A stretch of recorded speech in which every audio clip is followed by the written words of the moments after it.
Peter the Great, Peter the First or Peter Alexeyevich ruled the Tsardom of Russia and later the Russian Empire from 7 May 1682 until his death in 1725, jointly ruling before 1696 with his elder half-brother, Ivan V. Through a number of successful wars, he expanded the Tsardom into a much larger empire that became a major European power and also laid the groundwork for the Russian Navy after capturing ports at Azov and the Baltic Sea.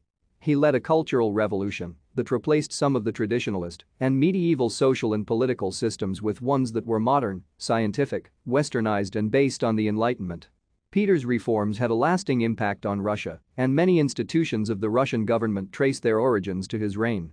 He is also known for founding and developing the city of Saint Petersburg, which remained the capital of Russia until 1917. The imperial title of Peter the Great was the following. Named after the apostle and described as a newborn, as with good health, his mother's black, vaguely tattered eyes, and a tuft of auburn hair, from an early age Peter's education was put in the hands of several tutors, most notably Nikita Zotov, Patrick Gordon, and Paul Menesius. Thank you for watching. Like and subscribe if you would like to view more of our videos. Have a nice day.